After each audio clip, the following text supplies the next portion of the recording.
Hello, welcome back to my channel, everyone. My name is Mackenzie, and today we're going to be talking about all the books that I read in February.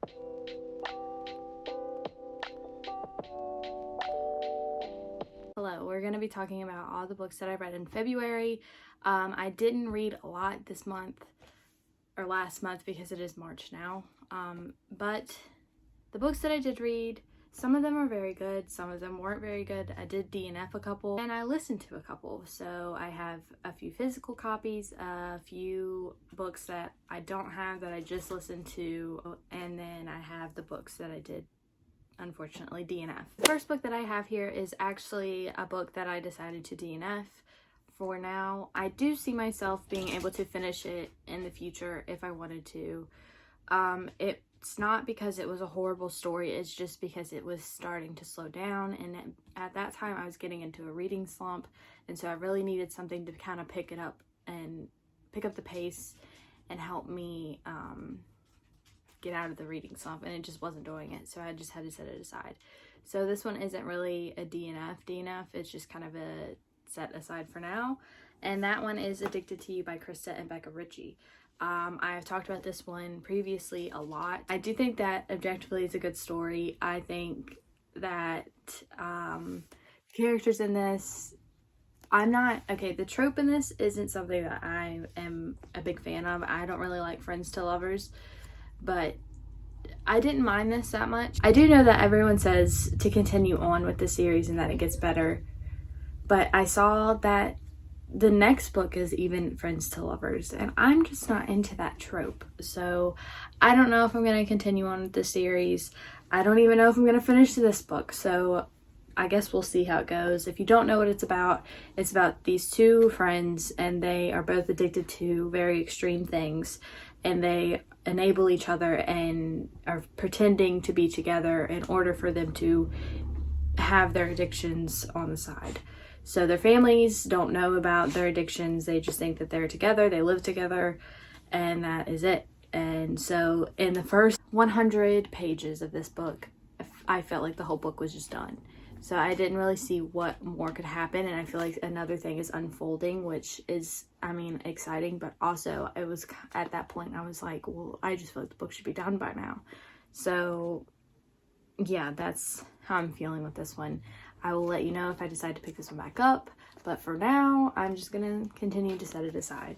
The next book I have is a book that I decided on a whim to read. I thought that it would help me get out of the reading slump, and it did, kind of, because it helped me finish another book that is in this list that I really was enjoying, but I just couldn't get through it for some reason because the reading slump was severe.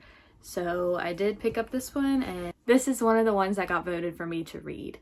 And it is, actually no, it didn't get voted because it lost, and I decided to read the one that got the least amount of votes. So that is House of Salt and Sorrows by Aaron A. Craig. And this one took me by surprise. I was not enjoying it really at the beginning because it was sort of slow, and I felt like I was getting lost in the story and that it really wasn't going anywhere. And then as it progressed, so did the story. I guess that's the point of books, but I also thought that it took a turn for the best, and I really enjoyed it at the end. I ended up rating this one a 4 out of 5. This one is about 12 sisters, and the sisters continue to die in very tragic ways. And one of the sisters, named Anna Lee, she is trying to discover what is going on and why her sisters are dying. Things just get really creepy, and it really creeped me out. I think that it delivered the creepiness. So if you're into that, I think you should pick this one up. Next up, let's go ahead and talk about an audiobook that I read for a buddy read, and that is Finlay, Donovan, Knocks 'Em Dead. I unfortunately did not like this one as much as the first one. I thought that it lacked a lot. I don't remember what I gave this one. I think I gave it a 3.75. And this one, I felt like it just was lacking something it wasn't as fun for me, and I don't know what it was, and I can't really describe this one without spoiling the first one. So the first one is about Finlay, and she is an author, and she goes to lunch, I think, with her publisher or her something, and they're talking about her book, and a woman that's near them misinterprets what they're talking about and mistakes Finlay for a hitman. So she leaves her a note about her like offing her husband, and that's basically where the story takes off. And I thought that one, it was so good. I gave it a 5 out of 5, and I was expecting a lot from this one, and I just it didn't deliver for me. And I think that was the problem with a lot of people as well. When I was discussing it with other people, I felt like they were agreeing with me. Oh my god, I gotta sneeze.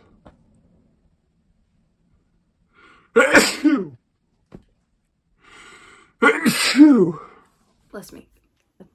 That's another book that I read this month, and I read that solely on audio. Next up, I have a book that I read for a buddy read with my sister-in-law and my best friend, and they ended up not reading it. I was the only one that finished it, and I don't know why. I think we were all kind of into reading some this past month.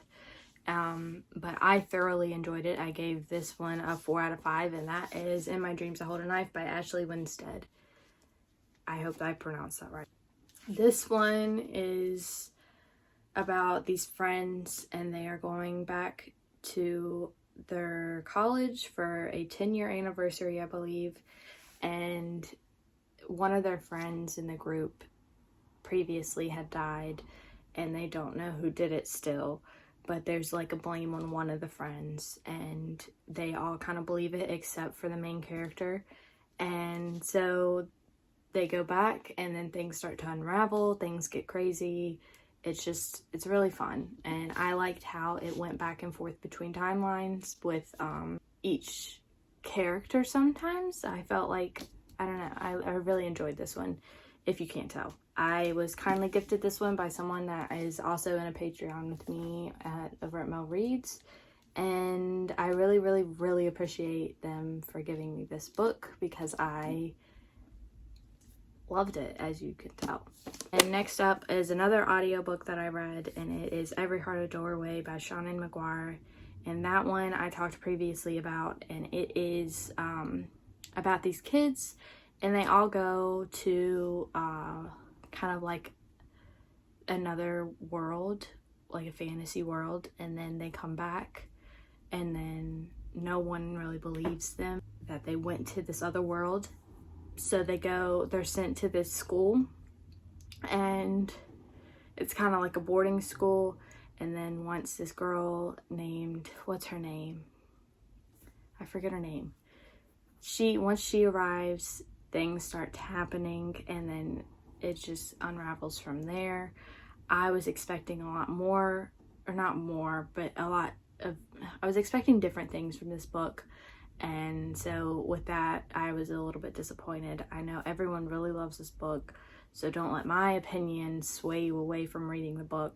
But for me, it just lacked a lot. And I think I was anticipating different things with this book, and unfortunately they weren't delivered. But that's okay. I don't think I'm going to continue on with the series. That's all of the audiobooks that I read for the past month. Next up is the last book that I read. As I said, it was not a very good reading month for me. I am surprised I read as much as I did with the reading slump that I was in, but I mean, somehow I managed. We can't forget the one DNF, and I'm looking at you, Vladimir. I'm looking at you. I disgrace on my shelf there.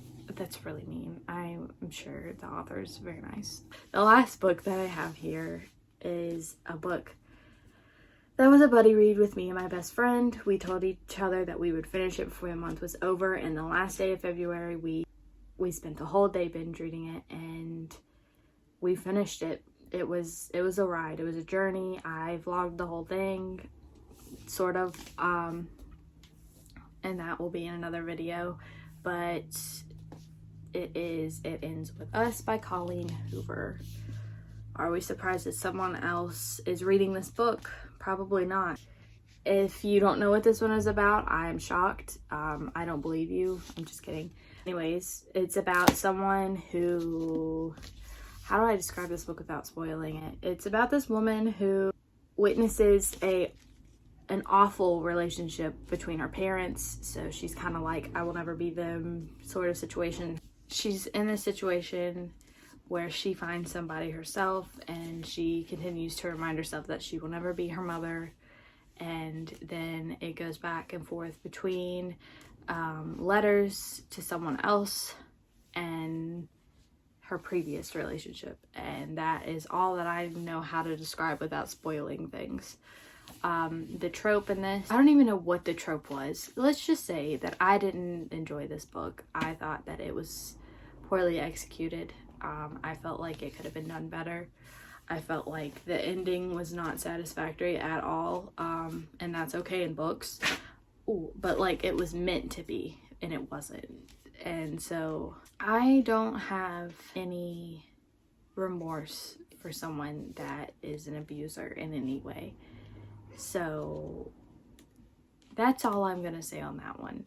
I don't condone that stuff. And so in this book, I felt like it was kind of, in a way, I don't know. I've never been in this situation myself, so I can't really speak on that behalf. But it just felt poorly executed, and I felt like it could have been done better. And I loved the letter part of this book. I loved the letters. The letters were barely in the book, so I didn't get much. That is all that I have to say for this one. Unfortunately, I just don't vibe with the coho. I think that she's just not for me, and that's fine, because she literally has a fan base big enough to form a country, so who am I? Anyways, that is all that I have for my February wrap up. Thank you so much for watching. Please like and subscribe.